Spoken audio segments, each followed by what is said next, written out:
एक बार साकेत में विराजमान श्री कौशल्या जी के मन में भाव आयो कि मैं गोलोक धाम में श्री यशोदा जी से मिलवे जाऊं। और वही समय श्री यशोदा जी के मन में भाव आयो कि मैं श्री कौशल्या जी से मिलवे साकेत जाऊं, क्योंकि जैसे वृंदावन यहाँ है ना, ऐसे नित्य गोलोक धाम है, ऐसे ही अयोध्या की तरह नित्य साकेत धाम है। वहां नित्य राम कृष्ण लीला रामलीला चलती रहती है। अब हमारे ब्रज के रसिक जन तो कहमे कि गोलोक धाम कहीं आकाश में नहीं है, यही वृंदावन को भजते भजते भजते भजते निज वृंदावन में प्रवेश है जाएगा, वही गोलोक धाम है। मतलब हमें ये संसारवाद दिख रहा है, हमें कचौरी दिख रही है, लस्सी दिख रही है, हमें गरी दिख रही है, हमें घूमते फिरते इंसान दिख रहे हैं, ये अभी वृंदावन है। लेकिन यही को भजते भजते भजते भजते एक समय ऐसी स्थिति आएगी कि यही वृंदावन निज वृंदावन में परिवर्तित हो जाएगा। वह निज वृंदावन में प्रकाश लाइट नहीं है, वह निज वृंदावन में आधुनिक कोई वस्तु नहीं है, उस निज वृंदावन में संसार के लोग नहीं है, वह निज वृंदावन में श्री बिहारी जी मूर्तिमंत होके नहीं खड़े, निज वृंदावन में बिहारी जी भी चलते फिरते दिखाई देंगे।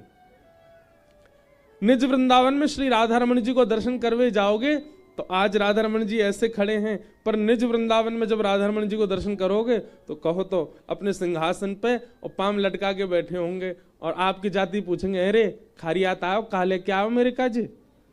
निज वृंदावन में तो सचल श्री ठाकुर जी के दर्शन है। निज वृंदावन में श्री हरिदास जी महाराज, हितवंश महाप्रभु, रामानुज स्वामी जी महाराज, रामानंदाचार्य जी, भक्तिमती मीराबाई, सूरदास, कुमन, ये सब हैं वहां आज भी। वही निज वृंदावन श्री गोलोक धाम है। तो एक दिन साईं को मानसी में दर्शन हुआ कि कौशल्या मैया के मन में भाव आयो मैं यशोदा जी से मिलवे गोलोक धाम जाऊं, और यशोदा जी के मन में भाव आयो मैं कौशल्या जी से मिलवे साकेत जाऊं। और यहां दोनों ने अपने लाला गोद में उठाए। वहां कौशल्या जी ने श्री राम जी और यशोदा जी ने ठाकुर जी। दोनों जान लगी और बीच रास्ता में ही दोनों उनकी भेंट है गई एक दूसरे से। आहा,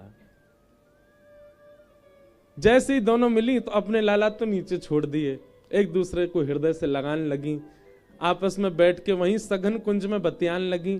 और यहां दोनों लाला बिल्कुल एक जैसे, एक जैसी पीतांबरी पहनी है, एक जैसी पाग पहनी है, एक जैसा श्रृंगार है, एक जैसे नेत्र हैं, एक जैसी नासिका, एक जैसी ओष्ठ, एक जैसी माला।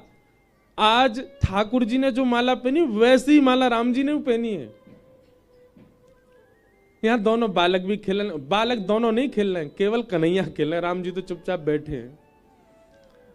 कन्हैया कभी उनके कान पकड़ ले, कभी उनके हाथ पकड़ ले, ना खेलो मेरे संग। ऐसी लीला चलन लगी। इतने में शाम है गई, और शाम रहती कौशल्या जी बोली, अच्छा बहन फिर मिलेंगे, अब हम चलें। हाँ हाँ आप चलो, मैं हूं चलूं, घर जाके बड़े काम करने, लाला माखन मिश्री खवानी है, भूखो रोवेगो नहीं तो। और दोनों मैया आकर के जैसे ही अपने बालकन को गोद में उठायो तो महाराज दोनों बालकन में अदला बदली है गई। राम जी को उठाए के तो ले गई श्री यशोदा जी, और श्री गोपाल जी को उठा के ले गई कौशल्या जी। ये साईं को दर्शन हुआ मानसी में। जैसे ही दोनों बालक घर पहुंचे, ठाकुर जी भी देखो कैसे चतुर, यो नहीं बीच रास्ता में ही चिल्ला दे कि मेरी मैया तो बो गई, चुपचाप जा रहे, बोले ने देख के तो हम साकेत कैसे हो यार, ने उथल पुथल कर आऊं वहां पे। अब यहां ठाकुर जी जैसे ही साकेत पहुंचे राम बन के, तो राम जी तो बड़ी मर्यादा में रहमे। साकेत पहुंचते ही जैसे ही कौशल्या मैया ने ठाकुर जी को नीचे पधरायो, नीचे फर्श पे आते ही महाराज चौकड़ी मार के घुटमन घुटमन दौड़न लगे। वो तो कौशल्या मैया बोली, ऐसा लगे कन्हैया से मिलके फुर्ती आ गई राम में, देख कैसे दौड़ रहा है। और महाराज दौड़ करके गए, राम जी के जितने खिलौना वहां धरे सबन को जोर जोर से बजान लगे, और जैसे ही मन भर जाए सो बात तोड़न लगे। ये दृश्य देख करके अब साकेत में सब थोड़ा थोड़ा आश्चर्य कर रहे हैं, पर नजरअंदाज कर रहे हैं। राम जी ऐसी लीला करे ना है, कभी खिलौना तोड़े ना, बड़े आराम आराम से खेलें वो तो। महाराज पलना पकड़ करके चढ़ गए और खाली पलना कोई झुला रहे हैं ठाकुर जी। थोड़ी देर झुलाया, थोड़ी देर झुलावे के बाद ऐसी जोर से धक्का दियो पलना ऊपर ते टूट के नीचे गिर गो। कौशल्या जी और दशरथ जी ने देख रहे, बोले आज लाला कहाँ गए हो? कौशल्या जी बोली मुझे तो लगे अभी अभी यशोदा जी से मिलके आई, उनको लाला बड़ो चंचल है, वहां ने कुछ प्रभाव डाल दियो अपने हमारे राघव में, थोड़ी बहुत देर में ठीक है जाएगा। दशरथ जी ने आवाज लगाई, सुनो राघव, प्रसाद पावे को समय है क्यों, चलो जल्दी आओ।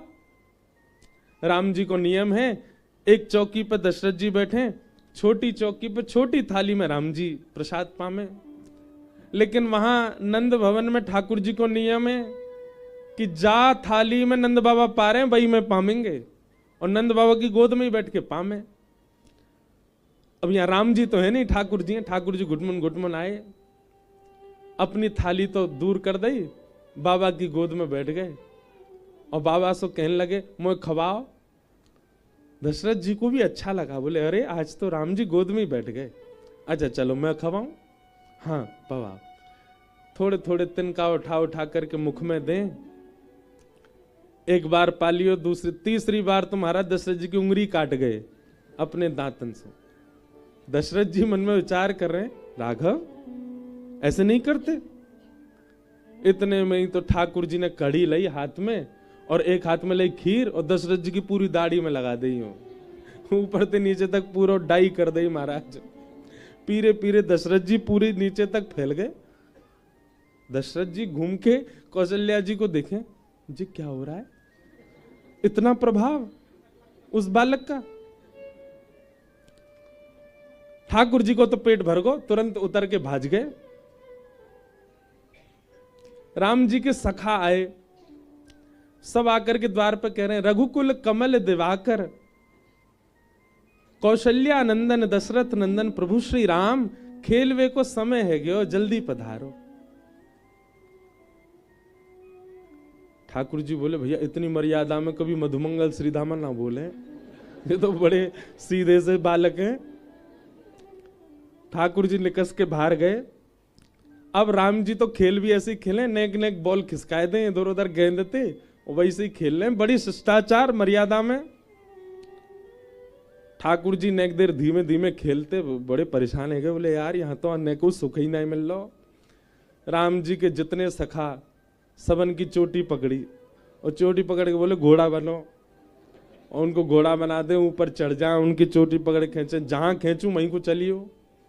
कोई में मुस्टिक मारे, कोई में लात मार दें, कोई उठा के फेंक दें सरजू जी में। एक बालक के तो ले गए, बोले तो सरजू जी में डुबाऊंगो। वो चिल्लाने लगो, अरे माता जी मुझे बच्चे क्यों, ये राम जी को क्या हो गया, ये मुझे सरजू जी में फेंकने जा रहे हैं। सब घबरा गए साकेत में, ये आज राम जी को हुआ क्या है। और वहां गोलोक धाम में पहुंच गए श्री राम जी। यशोदा मैया ने जैसे ही अपनी गोद ते लाला उतारो, ठाकुर जी चुपचाप नीची नजर करके राम जी बैठे हैं। दशरथ जी कह रहे हैं लाला, नंद बाबा कह रहे हैं लाला आजा भोजन पा ले। राम जी चुपचाप उठ करके गए, बगल में जाके बैठ गए, प्रतीक्षा कर रहे हैं हमारी थाली लगे, छोटी सी में पाए। पर नंद बाबा ने तो उठाए के गोद में धल लिए और एक हाथ से स्वयं पामे, वही से नेक कवल लेके राम जी अपना मुंह फेरे। ऐसे तो पावे की उनकी आदत ही ना है। नंद बाबा कहे लाला मुंह का फेरो, ले खोलिया, और मुंह पकड़ के जबरदस्ती खोल के पवाई दियो। राम जी के नेत्र में मोटे मोटे आंसू आ गए, बोले काहे रो भैया। ग्वाल बाल आ गए, मधुमंगल श्री दामा, तन सुखा मन सुखा धन सुखा। अरे लाला कहां को चलोगो, ए लाला चल, खेलवे को समय हो, जल्दी चल। ठाकुर जी बिल्कुल सीधे साधे चुपचाप बैठे। मधुमंगल श्री दामा ठाकुर जी को ऐसे देख रहे हैं जैसे कोई विचित्र प्राणी आ गए हो। अरे लाला तो काहे को, तो इतना शांत काय को बैठो है, तेने अपने नेत्र नीचे काय कर रखे हैं। सीधा हम बोलो ऐसा लग रहा है जैसे आपको ब्याह व्यवहार हो का, कोई देख व्यवहार आ रहे हैं का। लाला तू ऐसा सीधो से बन काय बैठो है। राम जी बेचारे बिल्कुल गुपचुप बैठे। श्री दामा मधुमंगल बोले ऐसे ना माने को, या ले चलो उठाए के आज दारी के या जमुना जी में फेंके आमेंगे, माँ या को मछली खा जाएंगी फिर चिल्लावे को। राम जी बेचारे ऐसा मत कीजिए आप लोग, ये सब आप क्या चर्चा कर रहे हैं, आप हमको यमुना जी में फेंकने क्यों जा रहे हैं। मधुमंगल सीधा लाला ये कौन सी भाषा बोल रहा हो भैया, ये कौन सी भाषा है जी, हमारी ब्रज भाषा तो है ना। राम जी को पकड़ के ले गए और बाहर जाकर के राम जी को घोड़ा बना दिया, ऊपर मधुमंगल बैठ को, मधुमंगल के ऊपर श्रीदामा, राम जी की कमर। अरे भैया एक ही बैठ जाओ। श्रीदामा पकड़ के लाला ले गयो। यशोदा मैया ये छोरा का है गो हमारे, इधन कौन सी तो भाषा बोल लो समझ में ही ना आ रही है हमारे, ना ऊधम मचा रहो ना खेल लो, रो ही रो तब, और रो भी आवाज नहीं निकाल रहे, केवल आंसू निकल रहे हैं आके। यशोदा मैया तुरंत बैठी और बैठ करके श्री राम जी के नेत्रों में देखने लगी तो राम जी नीची नजर करके खड़े। गौर से जब नेत्रों में देखा तो गंभीरता दिखाई दी।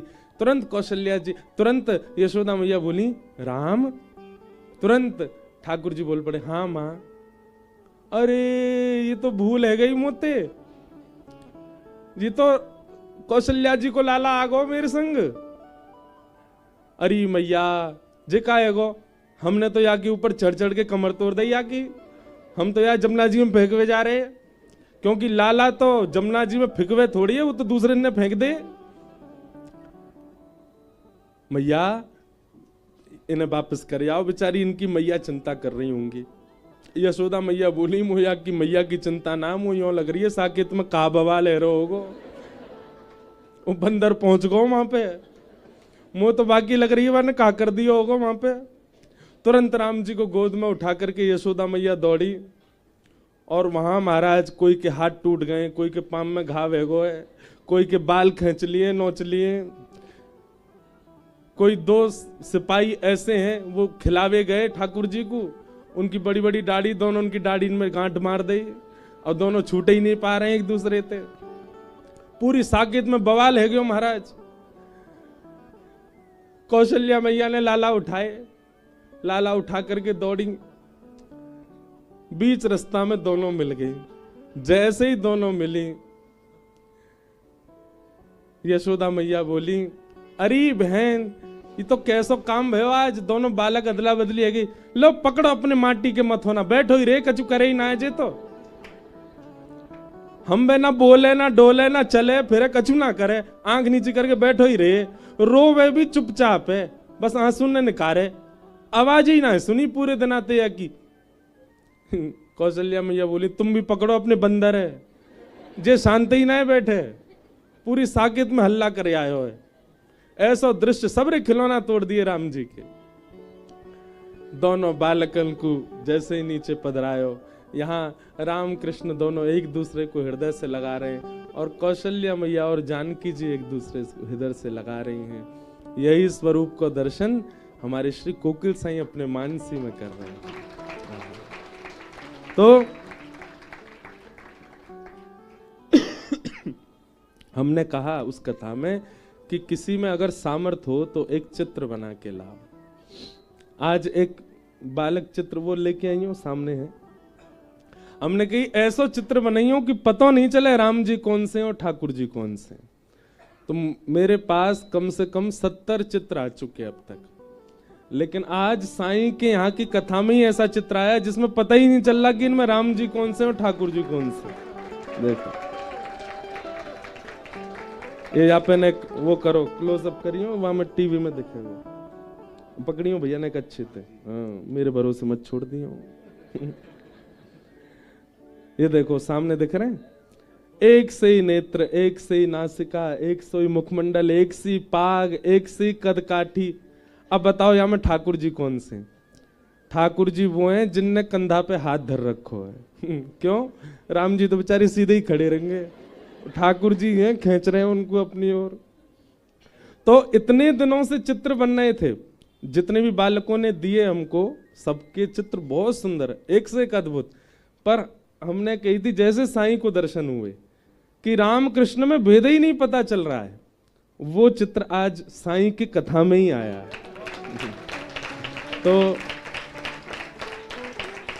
हमारी तरफ से आज ये साईं कोई भेंट है, उन्हीं की लीला की कथा उन्हीं कोई भेंट कर रहे हैं।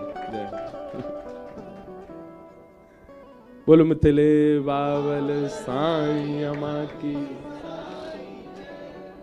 ऐसे हमारे साईं, उनके मानसी के भाव, कभी किसी ने सोचा भी नहीं कि रामकृष्ण भी मिले, पर साईं ने विचार किया।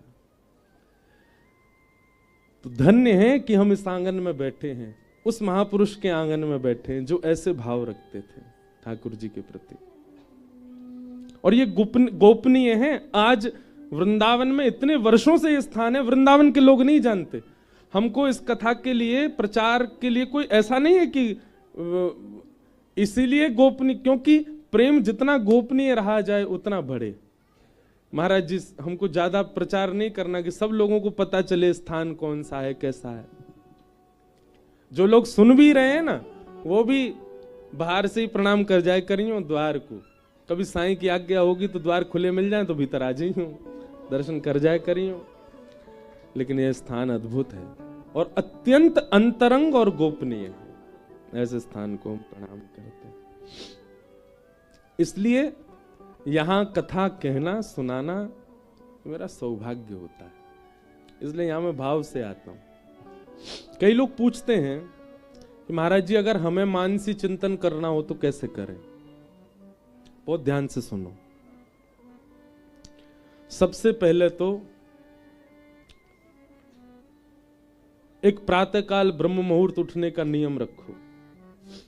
दूसरा, स्नान आदि करने के बाद अपने गुरुदेव के मंत्र का जाप करो और बहुत निष्ठा से, उत्साह से होना चाहिए। वो जबरदस्ती वाला नहीं होना चाहिए कि अरे 4 बज गए उठना पड़ेगा, नहाना पड़ेगा। उसमें उत्साह दर्शन होना चाहिए। उत्साह कब मानो कि बिना अलार्म के 4 बजे उठ गए, उसको उत्साह माना जाता है। उत्साह में करना है। अपने गुरु मंत्र का जाप करो। आदि आदि करने के बाद में ठाकुर जी जो आपके सेवा के, उनको शयन में ही रहने दो।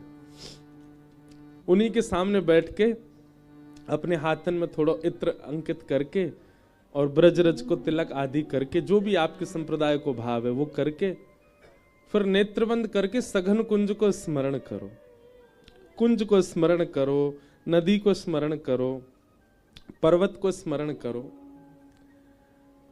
क्योंकि ब्रह्म मुहूर्त है, इसका मतलब है रात्रि का ही स्मरण होना चाहिए कि चंद्रमा की थोड़े थोड़े प्रकाश में सब कुंज दिख रही है आपके मानसी में। और मानसी में जाते ही सबसे पहले यह भाव रखना है कि आप ठाकुर जी की एक सहचरी हैं, सखी। आप पुरुष हैं तब भी आपको सखी भाव ही रखना है कि आप सहचरी हैं। उसके बाद आप सबसे पहले अपने गुरु घर जाएंगे, जहां भी आपके गुरु जी विराजते हैं वहां गुरुदेव के पास जाना है। गुरुदेव के चरणों में जाके वंदन करना है। गुरुदेव भी सखी रूप में है। ऐसा वृंदावन महिमा और वृंदावन के जो भजवे वाले हैं उनके लिए उनका ये भाव रहता, वो सखी भाव में ही सब सेवा में जाते हैं। फिर गुरु जी के संग, गुरु जी के आश्रय में गुरु जी लेकर के जाएंगे निकुंज में। और वहां निकुंज में सैया पर पौड़े हैं दोनों युगल सरकार। आप उस भाव से गुरुदेव के साथ जाएंगे कि किसी भी प्रकार से दोनों युगल सरकार को पीड़ा ना हो, कष्ट ना हो। प्रथम दर्शन दोनों चरणों का ही होगा। सैया पर लेटे हैं पर मुख नहीं दिख रहा है, केवल चरण दिख रहे हैं। धीमे धीमे कोई राग गा करके गुरुदेव उनको उठा रहे हैं। फिर बाल भोग हुआ। बाल भोग के बाद फिर मार्जन आदि करके स्नान आदि हुआ। अब ठाकुर जी लीला में प्रवेश कर रहे हैं। अब बाद में जो मन में भाव आए उस लीला में प्रवेश कर जाएंगे। पर यह इतना सरल नहीं है जितना हम सुना रहे हैं। इसके लिए पहले बहुत लीलाएं श्रवण करनी पड़ेंगी। इसके लिए पहले बहुत भाव में प्रवेश करना पड़ेगा। इसके लिए पहले बहुत रसिक जनों की सेवा और ब्रज रज की उपासना करनी पड़ेगी। ब्रज रज की सेवा से ब्रज रस प्राप्त होता है, बिना रज के रस नहीं मिलेगा। लोग उसको सामान्य मिट्टी मान लेंगे तो कभी रस में प्रवेश नहीं कर पाएंगे। आपका भले ही रामानुजी तिलक है, आप रामानंदी हैं, अपने तिलक में भी थोड़ी रज तो मिलाओ, तिलक करो, रज आपके अंग पर होनी चाहिए।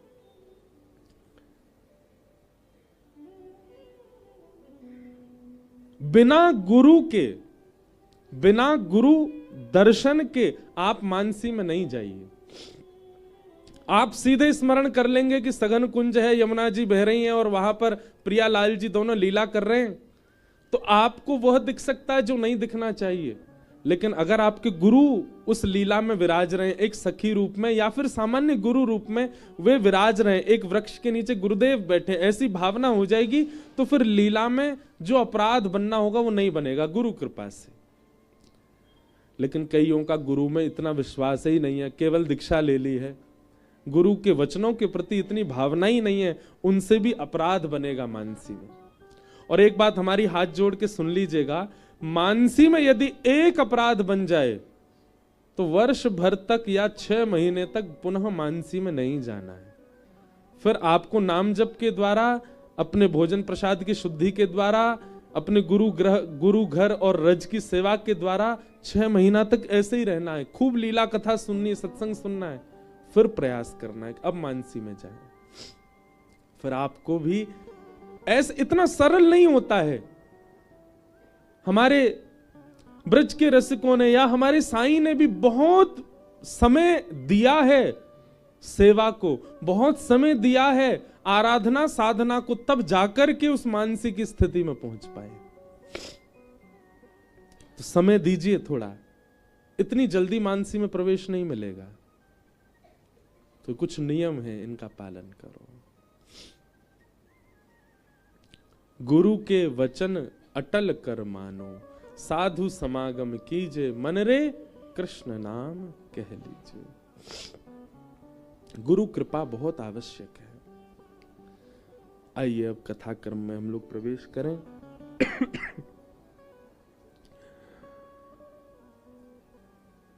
सवै पुंसां परो धर्मो, यतो भक्ति यदोक्षजे, अहैतुक्य प्रतिहता, ययात्मा संप्रसीदति। बहुत सावधानी से सुनो।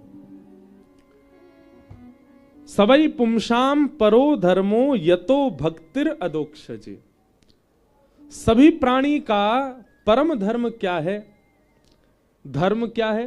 पूजा करना। और परम धर्म क्या है? वही पूजा सेवा में परिवर्तित हो जाना।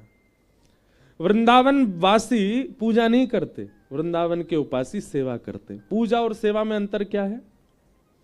पूजा अपनी मनोकामना के लिए होती है और सेवा ठाकुर की राजी के लिए होती है, ठाकुर की प्रसन्नता के लिए होती है। वृंदावन वासी पूजा नहीं करते, वृंदावन वासी सेवा करते हैं। बिहारी जी की पूजा नहीं होती। लोग कहते हैं हम पूजा करवे जा रहे हैं बिहारी जी, तो सुनने में ही अटपटा सा लगता। बिहारी जी की और पूजा, बिहारी जी की पूजा ना होवे, बिहारी जी की सेवा होवे, राधा रमन जी की सेवा होवे, गिरिराज जी की सेवा होवे, राधा वल्लभ जी की सेवा होवे, पूजा नहीं। कान पकड़ के कहें, पूजा ब्रज से बाहर ही रहती है, यहां तो सेवा रहती है, यहां तो सेवा होती है ठाकुर जी की। और सेवा में अपनी इच्छा प्रधान होती ही नहीं है, अपने सुख का विचार होता ही नहीं है, वहां केवल ठाकुर के सुख का विचार किया जाता है। इसलिए हमारे वृंदावन की रीति में ऋतु के अनुसार ठाकुर जी को वस्त्र पहनाएंगे, ऋतु के अनुसार इत्र की सेवा करेंगे, ऋतु के अनुसार ठाकुर जी के अब फूल बंगले अब नहीं बनेंगे बिहारी जी में। क्यों? क्योंकि शीतकाल आ गया। ठाकुर जी को पुष्प का बंगला नहीं बनेगा। क्यों? ठाकुर जी को सर्दी लग जाएगी। मंदिरों में आप जाएंगे, थोड़ी और सर्दी बढ़ेगी तो अंगीठी रखी जाएगी, उसमें कोयला रख करके सुरघाए जाएंगे। क्यों? ठाकुर जी ताप रहे हैं। ये पूजा में नहीं होता, ये सेवा में होता है। कई भाव ऐसे हैं। अब हम नाथ द्वार में श्रीनाथ जी पीछे विराज रहे हैं, श्रीनाथ जी की सेवा में मिश्री भोग रखा जाता, तो मिश्री ऐसे नहीं रखी जाती हमारे यहां जैसे मिश्री होती है। वो मिश्री कैसी होगी? बिल्कुल गेंद की जैसी, जैसे बॉल होती है ना, ऐसी बिल्कुल चिपटी मिश्री होगी। तो हमने पूछे, मैंने ऐसी मिश्री काहे को? तो कहें, बोले 3.5 बरस के लाला हैं, अब 2 दांत आए हैं, 4-5 आए नहीं है। तो ठाकुर जी को खुजली होती है अपने मसूड़ा में, तो ऐसे मिश्री गेंद की सी उठावे और हम करके अपनी मसूड़ा की खुजली मिटा ले, तो ये हमारी ऐसी मिश्री। अब ये पूजा में नहीं होता, ये सेवा में होता है। आज भी नाथ द्वार में श्री ठाकुर जी 6:30-7 बजे तो शयन हो जाएगा। क्यों? क्योंकि ठाकुर जी कलयुग के प्रभाव से 10 बजे शयन नहीं करते। वहां की मान्यता ऐसी, बोले जब नंद यशोदा का काल था तब 6-7 बजे ही सो जाते थे, इसलिए ठाकुर जी को शयन उतने बजे ही होगा, 4 बजे उत्थापन मंगला हो। किसी ने मुझसे कही थी ये बात, बोले महाराज जी हम नाथ द्वार गए, वहां सुबह 5:30 बजे, 4:30-5 बजे मंगला हो गई ठाकुर जी की। वृंदावन में भी कई मंदिरों में इतनी जल्दी मंगला हो जाती है। हमारी आपकी तरह आलसी जीव थोड़े ही हैं ठाकुर जी, हमारी आपकी तरह रात भर व्हाट्सएप थोड़ी चलाना है। मधुमंगल ने कहा भेजो श्रीदामा ने कहा शेयर कियो मोए ठाकुर जी तो शयन में चले जाएं 9:30-10 बजे के बाद। कई भाव हैं, कई जगह भाव है शयन में जामे, कई जगह भाव है ठाकुर जी रास में गए। और क्योंकि 4-4:30 बजे यशोदा मैया की नींद खुल जाए तो मैया देख वे आवे लाला को, तो कई जगह रास के पदों में भी ऐसा भाव है कि भोर होत ठाकुर जी रास से भागते हैं।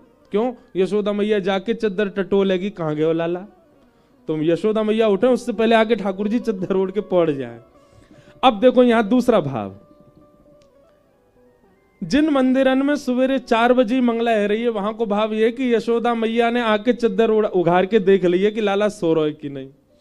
लेकिन ठाकुर जी तो तब ही आए सोवे, रात भर तो रास कियो है, तो तब आए सोवे, तो उघार के देखो तो कई मंदिरन में मंगला है गई, लेकिन बिहारी जी की मंगला होवे 8 बजे। अब जब आई 4 बजे तो 8 बजे तक सोएंगे, या हमारे मंगला बिहारी जी की जो है वो 8 बजे है करके या बात की सिद्धि करे। बाकी मंदिरन में मंगला है गई, मतलब यशोदा मैया ने देखे हैं ठाकुर जी चदरिया हटाए के, और उठे कब हैं? बोले जब बिहारी जी की मंगला है भैया, इतनी देर ठाकुर जी शयन नहीं कर रहे। ऐसे सब एक से एक कड़ियां जुड़ी हैं, सब भाव जुड़े हैं वृंदावन के। वृंदावन में पूजा नहीं होती, वृंदावन में सेवा होती।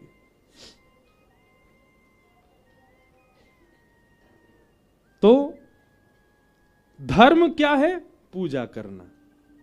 और परम धर्म क्या है? सेवा करना। और सेवा सबके जीवन में नहीं आती बंधु, सेवा भी भाव वाले के जीवन में ही आती है।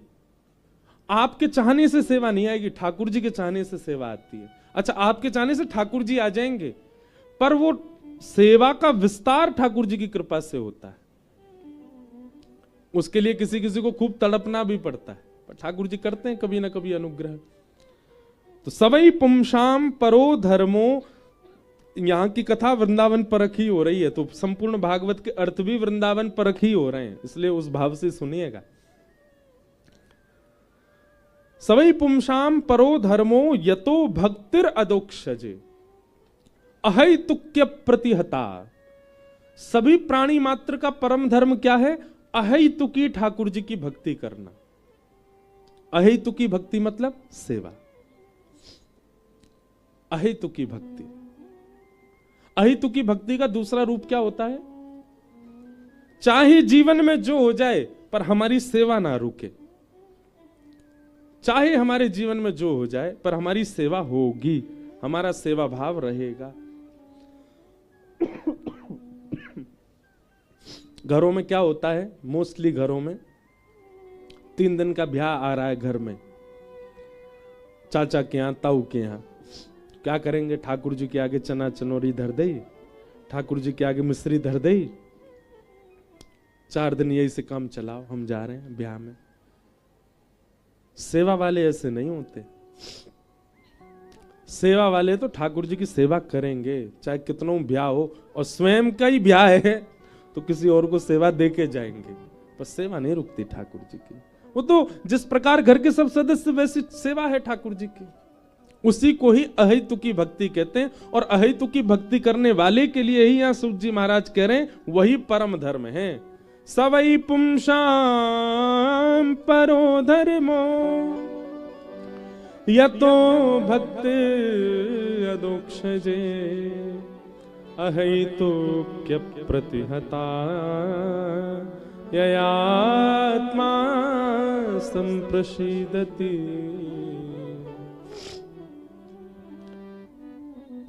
पूज्य श्री मलुक पीठ वाले महाराज जी एक बार एक भाव सुना रहे थे। मलुक पीठ के बगल में एक स्थान है खाक चौक, वहां के पूज्य महाराज जी उनको किसी कारण से 1-2 दिन के लिए कलकत्ता जाना था, तो अपने एक सेवक को सेवा दे गए ठाकुर जी की। बहुत ध्यान से सुनना।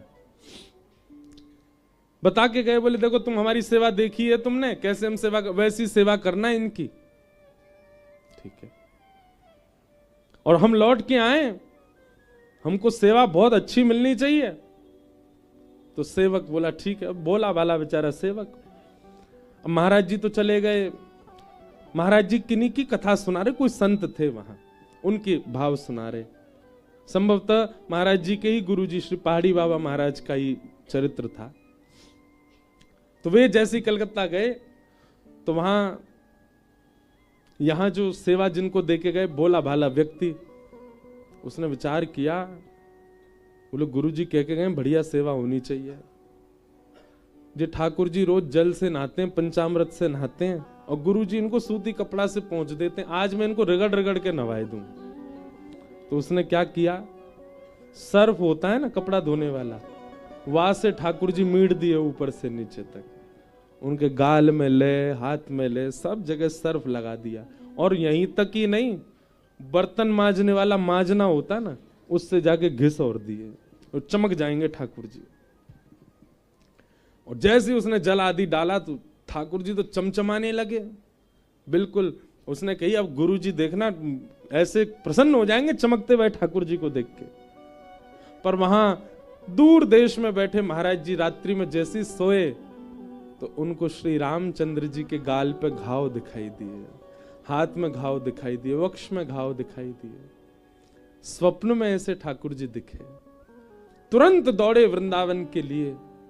वापस वृंदावन आकर के जब ठाकुर जी को देखा, ठाकुर जी चमक रहे हैं बिल्कुल मंदिर में, अपने सेवक से कहा तुमने सेवा करी? वो गुरु जी देखो कैसे चमक रहे हैं ठाकुर जी, आपकी सेवा से भी नहीं चमके इतने तो। वो सही बताओ तुमने क्या किया? बोले हमने ठाकुर जी को नवाया। बोले सच बताओ, थोड़ा क्रोध करके पूछा तो बताया कि हमने तो सर्फ से नवाए ठाकुर जी। महाराज जी के नेत्र सजल हो गए। फिर 15 दिन तक, जब तक ठाकुर जी पुनः स्वप्न में नहीं आ गए, तब तक रोज लेप बनाते और लेप बना करके ठाकुर जी के श्री अंग पर लगाते और नित्य औषधि बना करके ठाकुर जी को पिवाते प्रसाद में। 15 दिन तक जब ये क्रम करते रहे, 15 दिन बाद जब ठाकुर जी स्वस्थ होकर के उनको स्वप्न में दर्शन दिया, तब लेप लगाना और औषधि पिलाना विश्राम किया। और फिर समझाया ये पाषाण तुम्हारे लिए हैं, परंतु ये साक्षात ठाकुर जी हैं। हम इनकी सेवा करते हैं, हम क्या भाव रखते हैं वैसा ही क्रम हो जाता है हमारे साथ। हमने कितनी बार अनुभव किया हमारे लाल जी का। रात्रि में कई बार झारी जी में जल नहीं पधराया जाता ढंग से, मुझे रात भर प्यास लगती है और सुबह देखने जाते हैं तो सेवा में पता चल जाता है झारी जी में जल नहीं था रात्रि में, इसीलिए प्यास लग रही। ये जुकाम भी भयो, निश्चित ही हमारे लाल जी को सर्दी लगी है, या हमारे आज सवेरे थे कोयला की अंगीठी धरवा दी है ठाकुर जी के आगे। ठाकुर जी को मोजा नहीं पहनाओ, हाथ में मोजरी नहीं पहनाओ, सो निश्चित है। अच्छा, मोए भी पता है कि कारण मेरे अस्वस्थता को कारण कहा है। यहां आवे से पहले एक दिन आके काजे में कहीं गए हो, वहां उनको लेके नहीं गए हो, वही बात से नाराज है गए, मोए क्यों ना लेके गए हो। और वहां की सर्दी से मोए सर्दी करवाए दी है। मानो ठाकुर जी ऐसा बतावे कि मोए है गई है सर्दी, अब तू मेरी सेवा कर, तू ठीक है जाएगा। कितनी बार ऐसा हुआ, औषधि नहीं ली, ठाकुर जी की सेवा में परिवर्तन कर दिया, उसी से ही स्वस्थ हो गए। तो क्योंकि वो पाषाण नहीं है, प्रत्यक्ष है, अहेतुक की सेवा करने वाले को अनुभव होने लग जाता है। अहेतुक्य प्रतिहता ये आत्मा संप्रसीदति। तो परम धर्म क्या है? न विच्छिन्न होने वाली भक्ति ठाकुर जी के प्रति, उसी को ही परम धर्म कहते हैं। धर्म स्वनिष्ठित पुंसाम विश्वक्सेन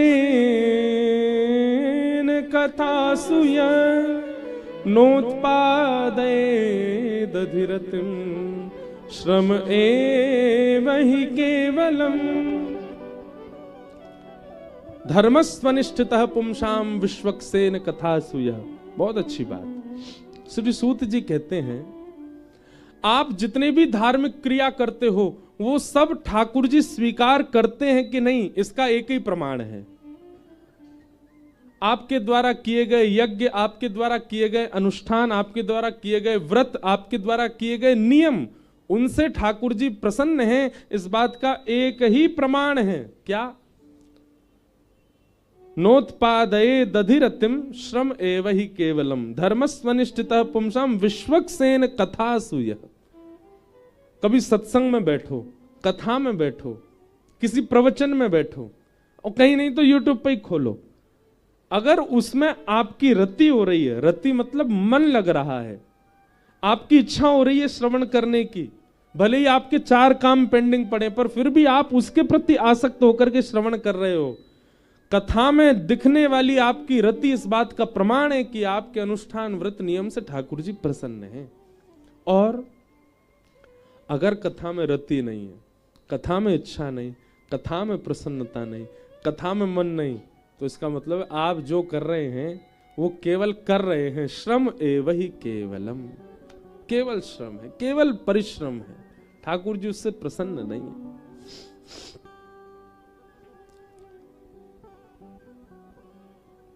नाम, रूप, लीला और धाम,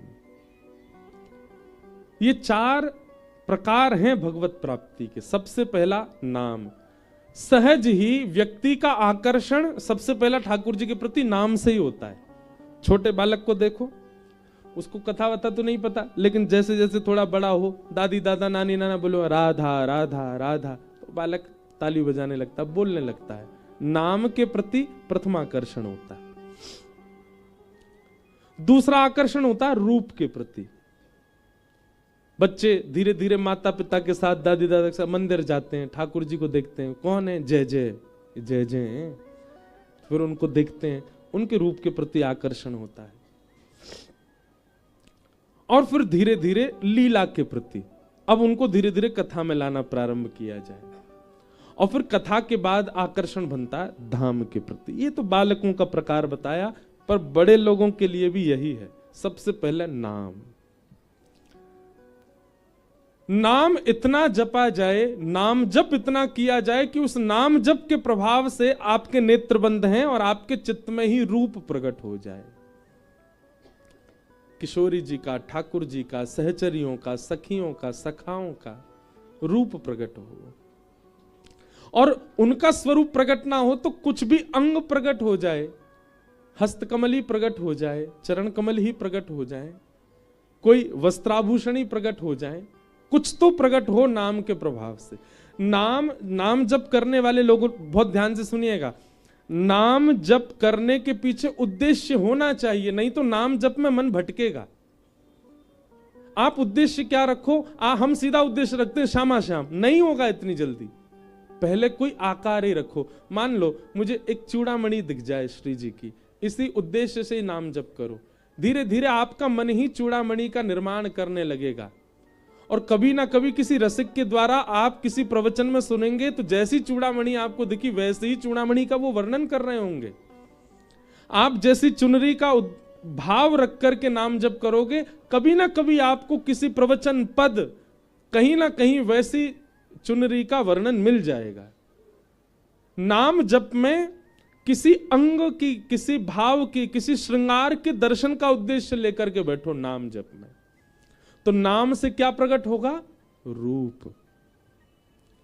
फिर इस रूप को जिसको आपने कल देखा, भले ही वो हस्तकमल था, भले ही वो चूड़ामणि थी, भले ही वो चुनरी थी, भले ही वो ठाकुर जी की पीतांबरी थी, भले ही वो वंशी थी, उसका आप आनंद चिंतन करते रहो। कुछ दिन तक उसी भाव का चिंतन करते करते वही रूप और विकसित होने लगेगा, कुछ और भी दिखने लगेगा। नाम से रूप प्राप्त होगा और फिर धीरे धीरे रूप विकसित होते होते पूर्ण रूप नहीं दिखेगा, थोड़े थोड़े रूप उसी में ही बावरे है जाओगे, पूरा दिग्गो तो जन का ही होएगो, नेक में ही आनंद में चले जाओगे। मीराबाई का एक पद है, मैं गाऊंगा अभी थोड़ी देर में। जादूवर लागत है मोहे प्यारो। ठाकुर जी जादूवर है, वो एक उंगली ते उनके नख मात्र देखवे से हम पे जादू है जाएगा, पूरा दिख गए तो जन का होएगो। तो रूप जितना दिख जाए उसी का अनन्य चिंतन करने लग जाओ। धीरे धीरे धीरे धीरे उसी रूप से क्या होगा, लीलाएं प्रकट होने लग जाएंगी, लीला का भाव आने लग जाएगा। जैसे एक लीला प्रकट हुई थी कुछ समय पहले, कथा करते करते।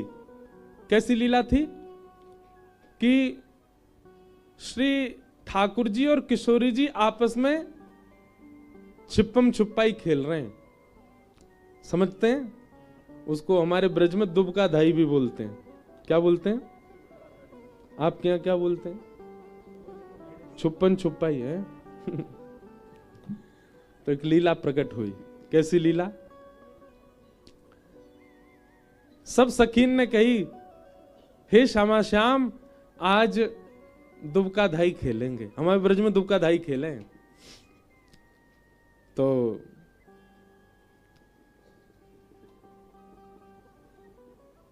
ठाकुर जी बोले ठीक है। ललिता विशाखा बोली ने कोने में आई हो ठाकुर जी। ठाकुर जी काय को बोले आओ तो सही। तो ललिता विशाखा दोनों ठाकुर जी कोने में ले गई और कोने में ले जा करके तुरंत विशाखा जी जो है ना नेक चतुर है, ललिता जी बहुत बोरी है, तो विशाखा जी ने ठाकुर जी आए कोने में तुरंत ठाकुर जी की वंशी छीन ली। ठाकुर जी मांग, ठाकुर विशाखा जी बोले जेनाई में लेगी। बोले तो कैसे दोगी वंशी? तो ललिता विशाखा बोली एक काम करना पड़ेगा। कहा?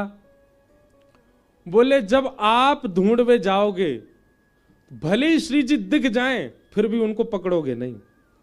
विजय हमारी श्री जी की होनी चाहिए। डोलते रही हो पूरे वन में, भले तुम्हें पता चल जाए यहां श्यामाजू बैठी है फिर भी देख के अनदेखो कर दियो। ठाकुर जी बोले ठीक है। और बोले जब हमारी श्री जी को नंबर आवेगो खबरदार जो तुम दुबके, जहां से श्री जी निकल रही हो वहीं सामने ही आ जाइयो ताकि वो तुमको पकड़ ले फिर जीत जाए। लाल जी बोले जो आज्ञा। और ठाकुर जी को बारी आई तो ठाकुर जी आंख बंद करके 1 2 3 सब सखियां दुबक गई जा करके। श्री जी हमारी बड़ी बोरी सी हैं, एक ही वृक्ष के पीछे जाके खड़ी है गई, ज्यादा दूर कहीं भागी नहीं। अच्छा श्री जी के मन में ये भाव है कि श्याम सुंदर जीते, मैं इतने पास ही खड़ी है जाऊंगी जी मुझको पकड़ ले। लेकिन सब सखीन ने पढ़ा दिए ठाकुर जी कि तुमको हार नो है, जीतेंगी हमारी श्यामाजू। तो लाल जी ने 10 तक गिनती गिनी और 10 तक गिनती गिनने के बाद ठाकुर जी निकर पड़े खोजवे। ठाकुर जी को दूर से दिख गई कि एक वृक्ष के पीछे नीली नीली चुनरी दिखाई दे रही है। तो ठाकुर जी बात दिशा में ही नहीं गए, श्यामाजू खड़ी है पकड़नी तो है ना, दूर दूर घूमने लगे। अब किशोरी जी बोली ये या तरफ ना आ रहे, तो किशोरी जी दौड़ करके वहां चली गई जहां श्याम सुंदर घूम रहे हैं, वहां जाकर खड़ी है गई जी अब मुंह ढूंढ लेंगे। ठाकुर जी ने फिर देख ली ये तो श्री जी यहां गई, तो ठाकुर जी वहां चले गए जहां पहले श्री जी खड़ी, ये मुंह दिख नहीं जाए। करते करते एक काम ऐसा भयो कि श्री जी मार्ग में ही खड़ी है गई सामने ही, और ठाकुर जी जैसे ही मुड़े श्री जी को देख करके आंख में चलो गो है दिखना रही श्यामाजू कहाँ है, अरे कहाँ जाके छुप गई हो। और इतने में ही सब सखी आई और आकर बोली जय हो जय हो जय हो, समय पूरा है गो, हमारी श्यामाजू जीत गई, हमारी श्यामाजू की विजय है गई। लाल जी चरण में बोले अरे श्यामाजू इतने गहरे वन में काहे को छुप जाओ जो मुझे दिखो ही ना हो। ललिता विशाखा कह रही ठीक ऐसी करो। श्यामाजी बोली अब मैं जाऊंगी, अब मैं जाऊंगी गिनती करूंगी। श्यामाजू जैसी गिनती करवे गई, ललिता विशाखा बोली ठाकुर जी कहाँ छुपोगे? बोले आप आज्ञा करो। बोले यहाँ कहीं छुपोगे तो श्यामाजू आपको पकड़ नहीं पाएंगी, ऊपर वृक्ष पर नहीं चढ़ोगे। जहां श्यामाजू गिनती कर रही है वहां के बगल वाले वृक्ष के पीछे, और सुनो ऐसे छुपियो तुम्हारी पीताम्बरी खुली दिखे, ताकि हमारी श्यामाजू को ज्यादा कष्ट नहीं हो। ठाकुर जी बोले जो आज्ञा। ठाकुर जी एक वृक्ष के पीछे जाकर खड़े हो गए, पीताम्बरी ऐसी अपनी भार सी कर दी, अपने पटकाऊ भार से कर दिया, मुकुट भी टेढ़ों से भार कर दिया। किशोरी जी ने 10 तक गिनती की, 10 गिनवे के बाद और जैसे निकसी महाराज सुदूर से दिख गए ठाकुर जी। किशोरी जी जा करके तुरंत ठाकुर जी पकड़ लिए, आहो पकड़ लिए, धाई कर दी मैंने। ठाकुर जी बोले अरे श्यामाजू आपके नेत्र कैसे, मैं कितनों छुप जाऊं, मुझको ढूंढे ही ले हो। सब सखी आई, बोले जय हो हमारी श्यामाजू की जय हो, आप सदा विजयी रहो। किशोरी जी लेकिन समझ जाए, बोले ये सब तो ठीक नहीं है रो, ये लाला ना तो मुझको पकड़ पावे और मैं पकड़वे जाऊं तो नेक में मिल जाए मुझे। अंत में यही निकलो कि भैया ठाकुर जी सदा हारे नहीं है, ये सखी जबरदस्ती हरवा में ठाकुर जी है, ताकि हमारी श्यामाजू सदा जीती रहे, हमारी श्यामाजू सदा आनंद में रहे। ऐसे भाव, तो ऐसी लीलाएं प्रकट होंगी। ये लीला कहीं लिखी नहीं है, ये प्रकट हो रही है मन में, ये भाव आ रहे हैं मन में। तो नाम के प्रभाव से रूप प्रकट हो और रूप के प्रभाव से लीला।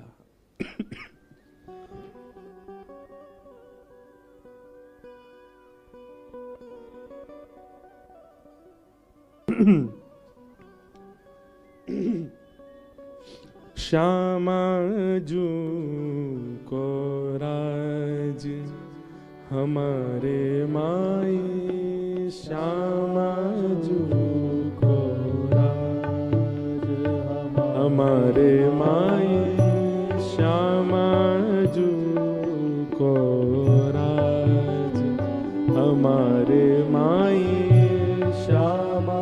सब लोग गाओ।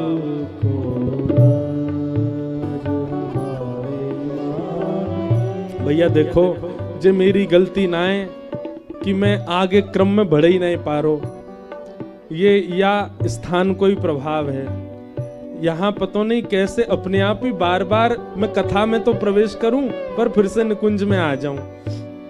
ये या स्थान कोई प्रभाव है, ये हमारे साईं कोई प्रभाव है, या हमारे भैया मैंने पहले ही दिना कही कि ये निकुंजात्मक भागवत कथा है। ऐसे क्रम बहुत कम जगह प्रकट है पामे। श्यामाजू को प्रणाम करो। क्यों? क्योंकि यहाँ आंगन में अकेले साईं नहीं है, श्यामा श्याम भी लीला कर रहे हैं, तभी प्रकट है रहे हैं बार बार। नेत्र बंद करके श्री किशोरी जी को ध्यान करके सब गाओ। श्यामाजू को राज हमारे माई, श्यामाजू को राज हमारे माई, श्यामाजू को राज हमारे माई, श्यामाजू को राज हमारे माई। जाके अधीन सदा ही सावरो, जाके अधीन सदा ही सावरो, जाके अधीन सदा ही सावरो, जाके अधीन सदा ही सावरो। या ब्रज को सिर ताज हमारे माई, या ब्रज को सिर ताज हमारे माई, श्यामाजू को राज हमारे माई, श्यामाजू को राज हे हमारे माई, श्यामाजू को राज हमारे माई, श्यामाजू श्री राधा रानी की जय।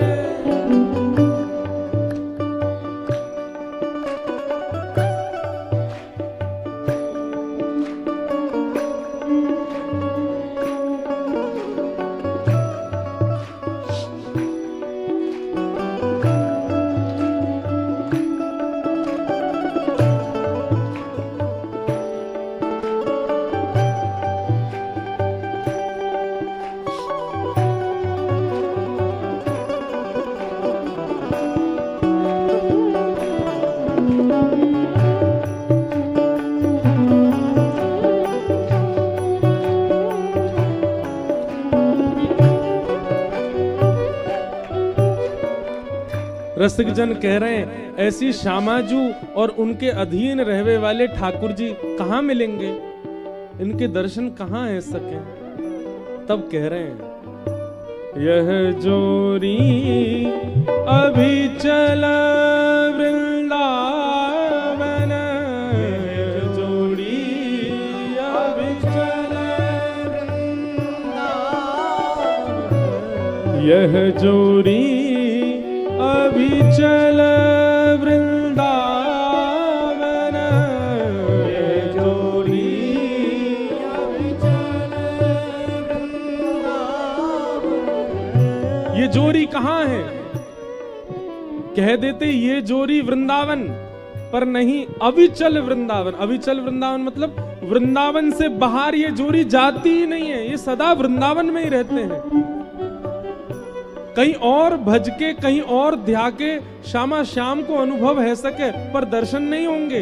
दर्शन तो यही वृंदावन में ही होंगे, क्योंकि ये जोड़ी अविचल होके वृंदावन में है। यह जोड़ी अविचल वृंदावन,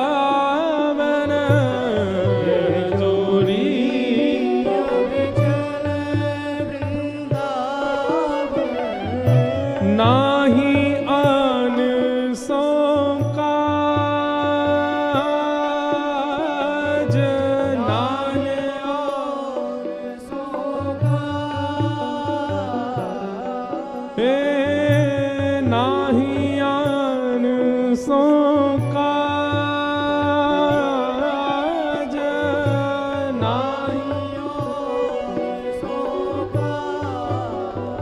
हमारे माई श्यामाजू को राज, हमारे श्यामाजू को राज, हमारे माई श्यामाजू को राज, हमारे माई श्यामाजू को राज।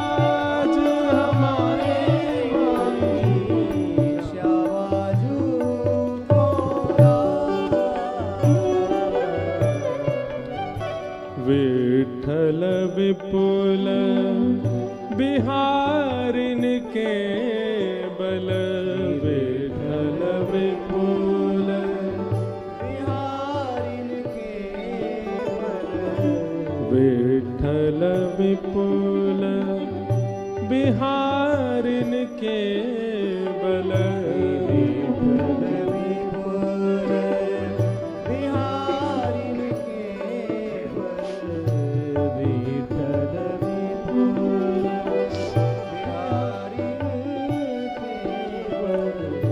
जिम जलधर सोगाज, जिम जलधर सोगाज।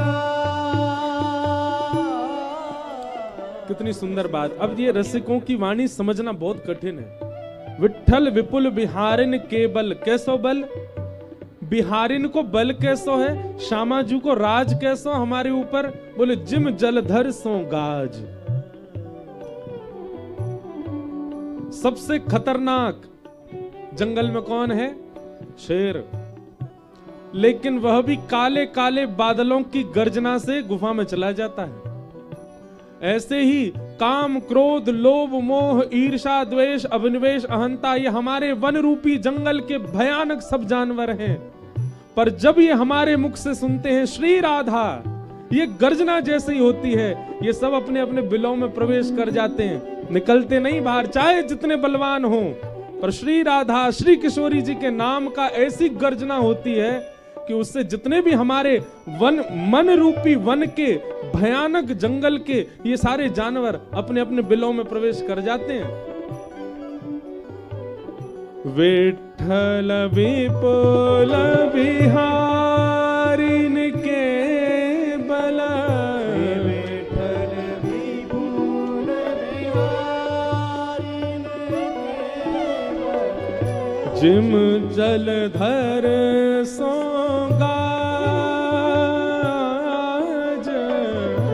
जिम जलधर सोगाज हमारे माई, श्याम जू को राज हमारे माई, श्याम जू को राज हमारे माई, श्याम जू को राज हमारे माई, श्याम जू को राज हमारे माई, श्याम जू को राज हमारे माई, श्याम जू को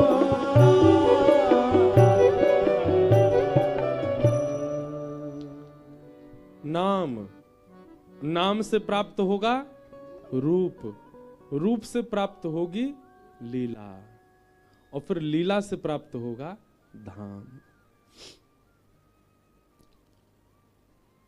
अभी धाम हम शरीर से आ गए हैं पर धाम प्राप्त नहीं हुआ है।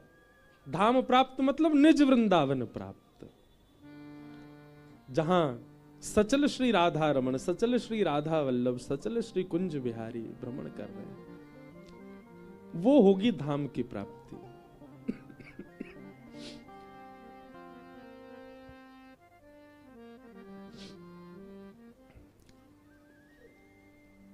सूत जी महाराज कह रहे हैं, भैया अगर तुम्हारी कथा में रति नहीं है, लीला में रति नहीं है, श्रवण में रति नहीं है, सत्संग में रति नहीं है, तो इसका मतलब है आपके द्वारा की गई जितनी भी सेवा अनुष्ठान व्रत नियम है सब ठाकुर जी स्वीकार नहीं कर रहे हैं।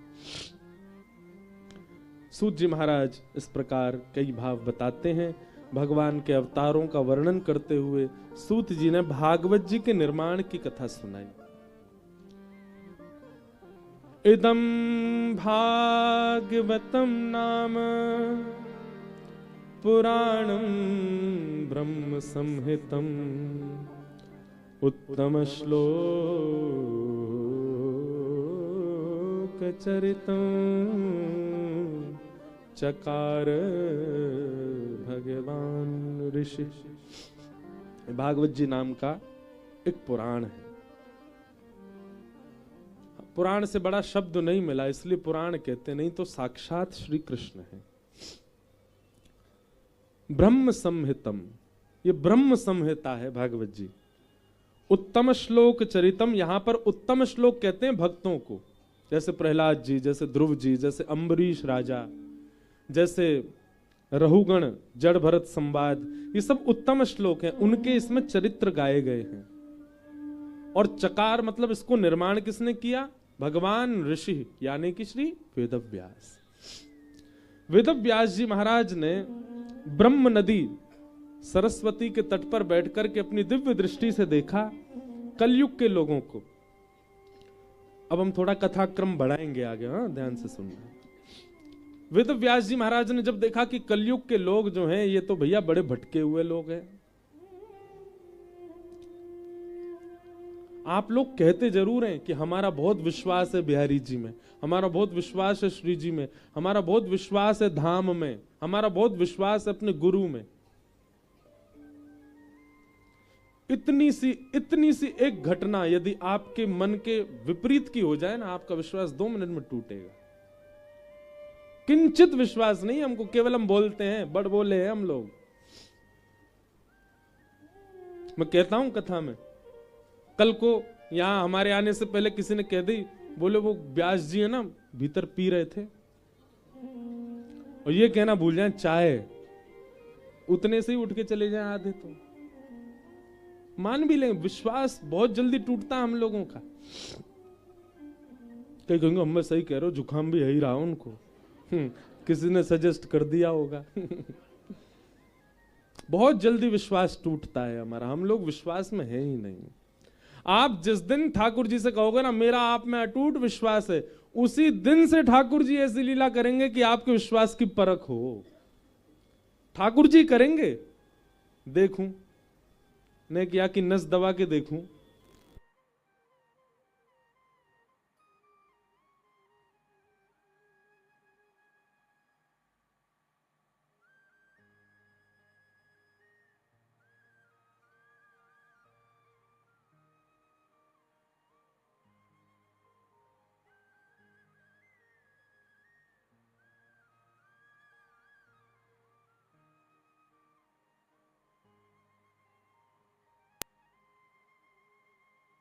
तो अपने अपने लिए हम अभी परिपक्वता में नहीं है, कहीं ना कहीं बाह्य आवरण है जो भी दिख रहा है, अंतस्थ हृदय में उतनी पवित्रता अभी आई नहीं है।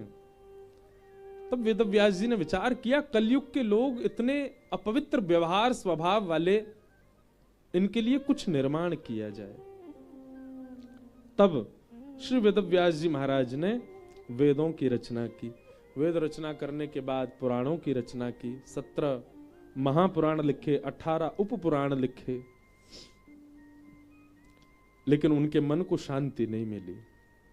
महाभारत आदि लिखने के बाद भी जब मन अशांत था, तब श्री नारद जी का आगमन हुआ और नारद जी ने आकर के वेदव्यास जी के पीड़ा का भाव पूछा। आप इतने पीड़ित क्यों लग रहे हैं, मुख से ऐसे क्यों लग रहे हैं, बहुत दीनहीन से।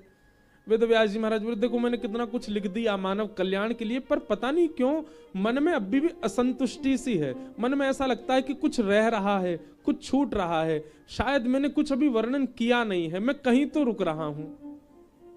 नारद जी महाराज बोले आपकी आज्ञा हो तो मैं बोलूं। व्यास जी बोले कहो। तब नारद जी महाराज कहते हैं कि भवतानुदित प्रायं यशो भगवतो मलम ये नैवासौ न तुष्येत मन्येत दर्शनम खिलम। हे व्यास जी क्षमा कीजिएगा, आपने जितने भी ग्रंथ लिखे हैं, जितना भी कुछ आपने अभी तक लिखा है, उसमें धर्म लिखा है, अर्थ लिखा है, काम लिखा है, मोक्ष लिखा है, चतुर्विध पुरुषार्थ को आपने लिखा है, उन लीलाओं को लिखा है, उन इतिहासों को लिखा है जिनको पढ़ सुनकर के व्यक्ति अपने धर्म अर्थ काम मोक्ष को सिद्ध कर सकता है। पर आपने अभी ऐसा यश नहीं लिखा ठाकुर जी का जिसको सुनकर के निर्ग्रंथा संत, जिनको मोक्ष की कामना नहीं, जिनको धर्म से कोई अभिप्राय नहीं, जिनकी कोई कामना नहीं है, जिनको अर्थ से कोई मतलब नहीं, जिनके जीवन में चतुर्विध पुरुषार्थ है ही नहीं। बहुत ध्यान से सुनना, हम सब चतुर्विध पुरुषार्थ के ही कार्यों में लगे हैं, धर्म अर्थ काम और मोक्ष, ये 4 हैं। हम सब धर्म का पालन करते हैं, कितना भी नास्तिक हो वो भी थोड़ा बहुत धर्म का पालन करता है। सुबह उठना ये भी एक धर्म है, स्नान करना ये भी एक धर्म है, रात्रि में सोना ये भी एक धर्म है। कहां तक बचोगे धर्म से, सब धर्म है। विवाह करना ये भी एक धर्म है, भोजन करना ये भी एक धर्म है, सब धर्म का पालन करते हैं। तो हमारा पहला मानव लक्ष्य क्या होता है, धर्म पालन। दूसरा अर्थ यानी कि धन कम सबको चाहिए। तीसरा काम यानी कि अपनी कामनाओं की पूर्ति सब करते हैं। कोई कहेगा मेरी तो कोई कामना ही नहीं है, प्यास लगी पानी पीना है, ये भी तो एक कामना है ना। बिना कामना के शरीर रह ही नहीं सकता, हम सबके चित्त में कामनाएं हैं। तो धर्म है, अर्थ है, काम, और फिर अंत में सबकी इच्छा क्या हो जाती है, जब मरणासन अवस्था आती है, मृत्यु समीप आती है, सबकी स्थिति बन जाती है अब मोक्ष। लेकिन फिर भी इस संसार में ऐसे भी लोग हैं जिनको इन चारों से कोई अभिप्राय नहीं, जिनको धर्म की स्थिति में कोई मतलब नहीं। हमारे ब्रज में ही है कई ऐसे, आपने शायद दर्शन किए हो, हमारे बड़े साईं ने भी दर्शन किए हो, छोटू भैया ने भी किए हो। जो परिक्रमा मार्ग है, परिक्रमा मार्ग में धानुका आश्रम से जब आप नीचे पानी घाट की तरफ जाएंगे तो जो तिराया है ना, वहां तिराए पर जहां अभी मॉल जैसा बन गया है, वहां तिराए पे एक बाबा पड़े रहते थे। हमारा धानुका आश्रम से आगे हमने खूब दर्शन किए बचपन में, महाराज जी ने भी किए होंगे। वो पड़े ही रहते थे रोड पे ही, कभी नहाते नहीं, कभी धोते नहीं, ऐसे ही कंबल पड़ा रहता था। और बल्कि कभी राह चलते परिक्रमा वालों को वो मार और देते थे ईंट पत्थर। कई बार हम लोग जब निकलते थे तो माता पिताजी के दूर है कि चलो बाबा मारे को। और कभी कभी वो इतने साफ सुथरे से दिखते थे जैसे मानो आज नहाए हों कितने दिन बाद, पर वो परम साधक थे। अब तो नहीं है वो। जब भगवत धाम गमन हुआ तो कोई लीला हुई थी उनके साथ, मुझे याद नहीं है, कुछ संतों ने बताया था उनके बारे में। बलराम दास बाबा, उनके आश्रम के पास ही वो बाबा पड़े ही रहते थे जमीन पे। भयंकर सर्दी, कोहरे में हाथ से हाथ नहीं दिख रहा, वो निर्वस्त्र ही रहते थे, पड़े रहते थे। वो एक उच्च कोटि के साधक थे। उनको धर्म से मतलब नहीं, उनको अर्थ से मतलब नहीं, उनकी कोई काम, और वो मोक्ष के लिए कोई प्रयत्न भी नहीं करते। अधिकतर ब्रज में रहने वाले ब्रजवासी भी मोक्ष की कामना नहीं करते। ब्रजवासियों को भी मुक्ति नहीं चाहिए। ब्रज में जन्म लेवे वारे भी या ब्रज को भजवे वारे भी ठाकुर जी से यो ही कहें, जन्म जन्म दीजो या ही ब्रज बसी वो। हमें ये ब्रज ही मिल जाए दोबारा, हे लाला हमको वैकुंठ नहीं चाहिए, मुक्ति नहीं चाहिए। मुक्ति की कामना नहीं करते। स्वयं श्री उद्धव जी महाराज ब्रज में आके कहते हैं, आशा महो चरण रेणुज शाम हम शाम वृंदावने किमपि गुलमलतौषधी नाम। हे विधाता, अगर आप मुझे मेरे पुण्यों के फलस्वरूप कुछ देना ही चाहते हैं तो पुनः इस ब्रज में एक लता बन करके मैं आ जाऊं, ताकि ब्रजवासियों की चरण रज सदा मुझको उसी में सनाए रखे। मुझे पुनर्जन्म नहीं चाहिए, मुझे मुक्ति नहीं चाहिए, मुझे चाहिए ब्रजमंडल। नारद जी महाराज आज वेद व्यास जी से कह रहे हैं, व्यास जी आपने चतुर्विध पुरुषार्थ पालन करने वाले लोगों के लिए सारे भाव बताए, पर जिनको इन चतुर्विध पुरुषार्थ से कोई मतलब नहीं, धर्म अर्थ काम मोक्ष जिनके जीवन में है ही नहीं, उनके लिए आपने क्या लिखा? वेद व्यास जी बोले, नारद जी अगर कोई व्यक्ति चतुर्विध पुरुषार्थ का पालन नहीं करता तो वो कौन सा पंथी माना जाएगा? धर्म अर्थ काम मोक्ष नहीं है जीवन में, तो फिर वो किस मार्ग का अनुयायी है? तब नारद जी कहते हैं वो पंचम पुरुषार्थ का पालन करता है। और पंचम पुरुषार्थ क्या है? प्रेम। पंचम पुरुषार्थ क्या है? और जब प्रेम होता है तो कई बार धर्म नहीं देखते, जब प्रेम होता है तो कई बार अर्थ नहीं देखते, जब प्रेम होता है तो कई बार कामनाओं की कटौती होती है, और जब प्रेम प्रधान होता है तो मोक्ष की भी कामना नहीं होती। जिनके चित्त में पंचम पुरुषार्थ प्रेम है, वो चतुर्विध पुरुषार्थ से अलग होते हैं। उनके लिए आपने क्या लिखा? ध्यान से सुन रहे हैं ना सब? इन चतुर्विध पुरुषार्थ का पालन करने वाले के लिए बिहारी जी भगवान है। इन चतुर्विध पुरुषार्थ का पालन करने वालों के लिए चार धाम की तरह वृंदावन भी एक तीर्थ स्थान है। इन चतुर्विध पुरुषार्थ का पालन करने के वाले के लिए श्री राधा रानी भी कोई दुर्गा अंबा जैसी कोई देवी ही हैं। इन चतुर्विध पुरुषार्थ का पालन करने वाले के लिए नर्मदा और गंगा की भांति ही श्री यमुना जी हैं। इन चतुर्विध पुरुषार्थ का पालन करने वाले के लिए गिरिराज जी केवल एक पर्वत हैं। पर पंचम पुरुषार्थ का पालन, प्रेम का पालन करने वाले के लिए बिहारी जी भगवान नहीं है। बिहारी जी नंद कुमार हैं, ब्रज के प्राण आधार हैं। प्रेम का पालन करने वाले के लिए श्री यमुना जी नदी नहीं है, यमुना पटरानी है, यमुना रसरानी है, यमुना साक्षात प्रेम विगलित स्वरूप है श्यामा श्याम का।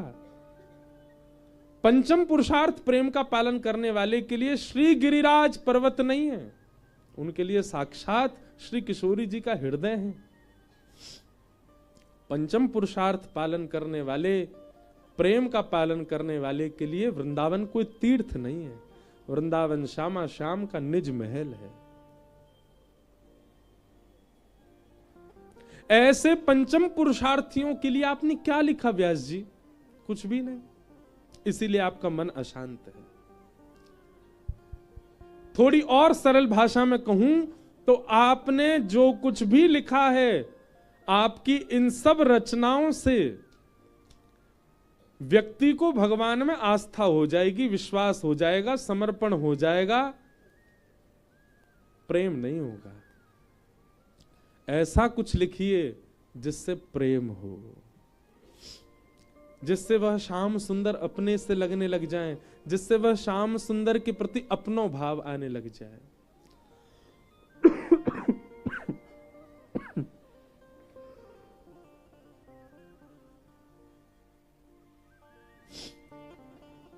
ऐसा कुछ लिखो।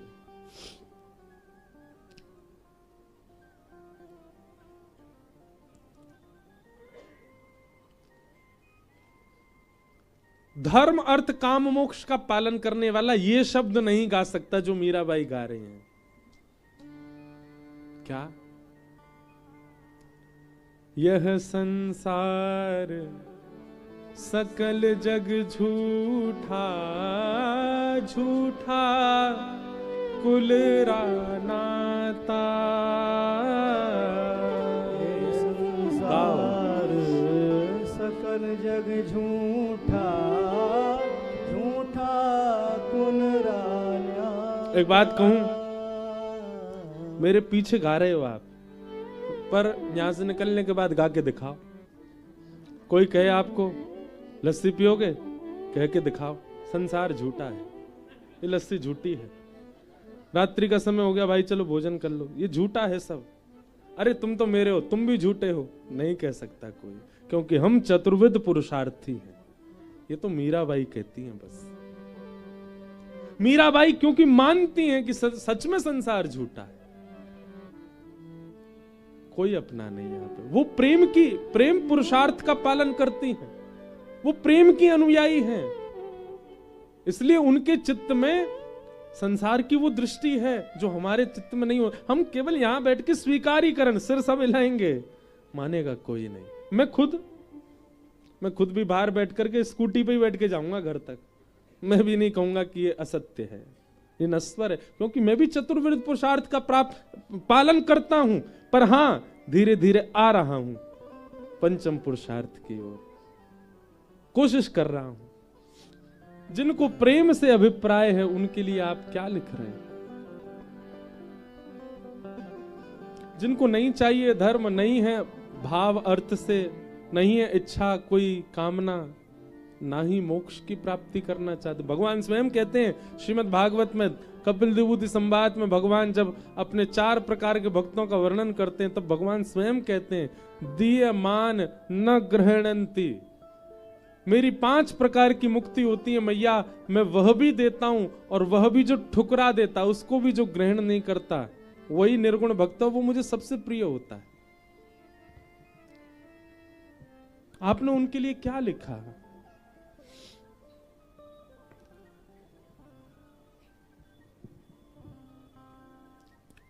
सीधी बात, आपने जितना भी कुछ लिखा उसमें ठाकुर जी का प्रभाव दिख रहा है, ठाकुर जी का ईश्वरत्व दिखता है, ठाकुर जी का ऐश्वर्य दिख रहा है, उनका स्वभाव कहीं नहीं दिख रहा है। वो कितने स्वभाव वाले हैं, कितने प्रेमी हैं, कैसे ब्रजवासियों के लिए ठाकुर जी छोटी छोटी लीलाएं कर रहे हैं, कैसे ब्रज के लिए ठाकुर जी सब समर्पित कर देते हैं, ये सब आपने कहां लिखा? इसीलिए आप जितने भी ग्रंथ लिख रहे हैं सबसे ठाकुर जी के प्रति आस्था विश्वास बढ़ जाएगी, पर प्रेम नहीं बढ़ रहा है, इसलिए आपका मन अशांत है। नायद्वचश्चित्रपदं हरेर्यशो जगत पवित्रं प्रगणित करहि चित तद्वा यशं तीर्थमुशन्ति मानसा न यत्र हंसा निर्मत्व शिक्षया। आप ऐसा कुछ वर्णन करो जिसमें हंस कोटि के लोग भी गोते लगाएं, क्योंकि कई बार कौए जिस जल में स्नान करते हैं हंस वहां नहीं आते। कृष्ण प्रेम में उन्मुक्त रहने वाले सब हंस हैं, और हंसों के लिए तो पवित्र सरोवर होता है जिसमें एक कण भी नहीं होता बाहर का। वेद व्यास जी ने कहा ऐसे भाव लिखने के लिए मुझे क्या करना पड़ेगा? नारद जी बोले समाधिनानुस्मर तद्विचेष्टितम, समाधि लगाओ, और समाधि लगा करके श्री ठाकुर जी से प्रार्थना करो। तब वेद व्यास जी ने समाधि लगाई, और समाधि लगा करके जैसे ही बैठे, ठाकुर जी के प्रेम स्वभाव स्वरूप का निर्माण करना है, उनके प्रेम स्वरूप की रचना करनी है और प्रेमियों के लिए करनी है, इस उद्देश्य से जैसी समाधि में बैठे, उसी समाधि के भाव से प्रकट हो गई श्रीमद् भागवत। बोलो भागवत महापुराण की। इसलिए श्रीमद् भागवत की जो भाषा है उसको समाधिस्थ भाषा कहा जाता है। आप लोग सुबह यहां पाठ सुनने आते हैं ब्राह्मणों का, आप श्रीमद् भागवत जी के शब्दों को जब देखेंगे, उन्हीं व्यास जी ने अन्य पुराण भी लिखे हैं, पर उन पुराणों के उन्हीं व्यास जी ने महाभारत भी लिखी है, उन्हीं व्यास जी ने भगवत गीता में भी जो श्लोक हैं व्यास जी के द्वारा ही लिखे गए। सबके श्लोक और भागवत जी के श्लोकों में बहुत अंतर है। भागवत जी के श्लोक हर कोई नहीं बोल सकता, हर कोई नहीं गा सकता, हर किसी की जुबान में इतनी सामर्थ्य नहीं इन श्लोकों का प्रादुर्भाव कर सके। क्यों? क्योंकि समाधिस्थ भाषा है। अच्छा, ये तो चलो, ये तो रही अभी की बात। जैसी ब्रज लीला में आप प्रवेश करोगे, गोवर थापवे वाली गोपी, गैया चरावे वाली गोपी, वो गोपी जो ना कभी विद्यालय गई ना कभी विश्वविद्यालय गई, उन गोपियों के शब्द देखो आप। गोपी गीत देखो, युगल गीत देखो, वेणु गीत देखो, और सबसे बढ़िया, सबसे अद्भुत भ्रमर गीत, मधुपक तब बंधो माश प्रशांग्रिम सपत्न्या कुच विलुलित माला कुंकुमश्मश्रुभिर्नः बहतु मधुपतिस्तन्मानिनी नाम प्रसादम यदु सदसि विदम्यम यस्य दूतस्त्वमिद्रिक। कौन गा सकता है ऐसे श्लोकों को? इसलिए श्रीमद् भागवत रचना वेद व्यास जी की है, पर वो समाधि में लिखी गई है, समाधि से प्रकट हुई है, इसलिए अद्भुत है भागवत। क्योंकि भागवत में धर्म अर्थ काम मोक्ष सबकी प्रधानता बताई जाएगी। आपको धर्म क्या है भागवत में बताया जाएगा, अर्थ क्या है भागवत में बताया जाएगा, काम क्या है भागवत में बताया जाएगा, मोक्ष की प्राप्ति कैसे होगी भागवत में बताया जाएगा। पर सबकी महानता बताने के बाद सबको किनारे करके महत्व भागवत जी में भक्ति का ही रखा जाएगा, प्रेम का ही रखा जाएगा। मतलब जैसे दुकानदार, उससे आप कुछ मांगने जाओ, साड़ी मांगने जाओ, तो आपसे वो आपकी अनुकूलता पूछेगा, आपको कैसी साड़ी चाहिए? बोले भैया कम दाम की हो लेकिन देखने में सुंदर हो।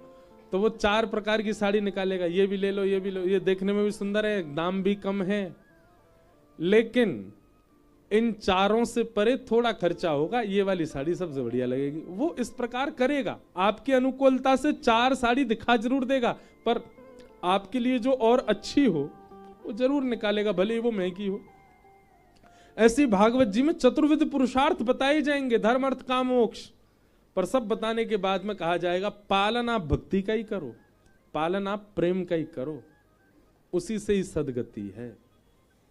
तो श्रीमद् भागवत का यदि हम विचार करें कि श्रीमद् भागवत गंगा का उद्गम है, तो श्रीमद् भागवत गंगा का उद्गम है प्रेम, और जिसका उद्गम प्रेम है उसका उद्देश्य भी प्रेम ही है। श्रीमद् भागवत प्रेम ग्रंथ है।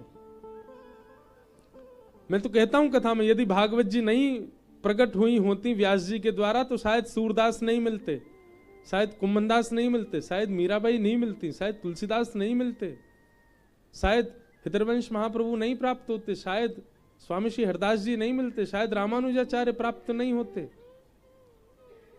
क्यों? क्योंकि इन सबके चित्त में जो प्रेम का छिड़काव है वो भागवत ने ही किया है। इसलिए भागवत प्रेम ग्रंथ है और भागवत का निर्माण किया। और जैसे ही भागवत की रचना हुई, वेद व्यास जी महाराज के चित्त को इतनी शांति मिली, उन्हें जो अभी तक लग रहा था कि मैंने कुछ छोड़ दिया है, मुझसे कुछ चूक हो रही है, अब उसका परिपूर्ण अनुभव होने लगा। और श्री वेद व्यास जी महाराज ने अपनी कलम प्रवाहित कर दी। बस अब इसके बाद कुछ लिखना शेष नहीं रहता। भागवत जी की रचना हुई। लोकस्य जानतो विद्वांस चक्रे भागवत संहिता। बोलो भागवत महापुराण। भागवत जी का उद्गम क्या है? प्रेम। ध्यान से सुना करो भैया। और भागवत जी का उद्देश्य क्या है? प्रेम। अगर आप यहां से और कुछ सीख करके जा रहे हो तो निश्चित ही आपने कथा सुनी नहीं।